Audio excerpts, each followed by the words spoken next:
weather rate certified most accurate forecast. Fox 54 weather. From the help of social media, I could tell. Social media. You crack me up. You got an Easter basket. I did. I was very excited about it. I'm a grown adult that gets Easter baskets. It had candy and pool toys in it. I kind of am really actually jealous. Mom, you better be watching right now. But I bought some Easter baskets for my future niece and nephew, and they were pumped when I got them. Pez with Spider-Man on it. It was pretty cool. I also got a Pez. It had a little bunny on it. I was also pretty excited about that. Being an adult is great, isn't it? Temperatures climbed into the upper 50s and lower 60s this afternoon.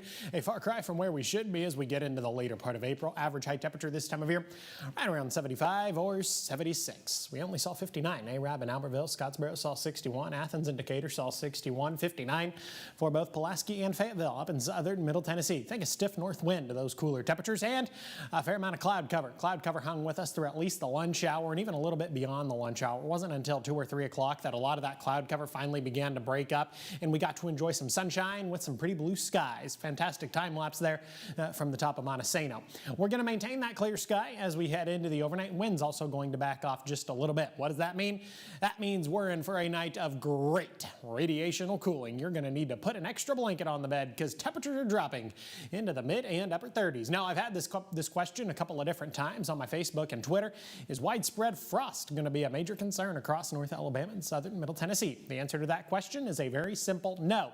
Could we have some isolated patchy frost in the higher elevations of northeast Alabama up across southern Middle Tennessee, specifically in the higher elevations? Sure, that certainly can't be ruled out, but is widespread frost going to be a problem? No, and it's not going to be a problem anymore this season. What is going to be a problem just in general, it is going to be a cold morning across the Tennessee Valley. 39 is what the kids get to deal with at 7 o'clock tomorrow morning. 41 by 8, temperatures in the mid-40s by the time we get to the middle and later part of the morning.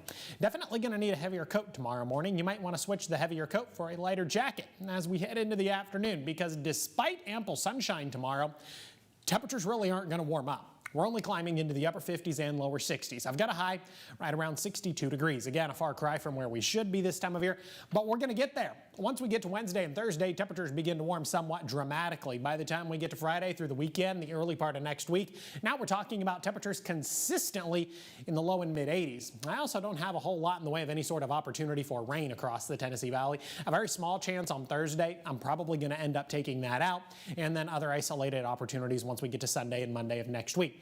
That's okay. We don't necessarily need the rain across the Tennessee Valley. Arab has seen 106% of what would be considered a normal amount of rain over a 30-day period. So we've got a good cushion going on. Florence has seen 144% of what would be considered a normal amount of rain over a 30-day period. Now, if you look at the long term being the period beyond the 7-day forecast, the Climate Prediction Center does give us about a 30 to 40% chance at seeing above average precipitation. Again, that looks beyond the 7-day forecast. So we don't need the rain, but the rain would be kind of nice because it would wash a lot of the pollen away. In the meantime, we're going to have to deal with higher than normal allergy levels, especially through Wednesday and Thursday. Keep those allergy meds handy. I think you're definitely going to need them. Talladega is this weekend. Always a good time if you ever get the opportunity to go. 81 on Friday, 84 degrees on Saturday. Plenty of sunshine all weekend.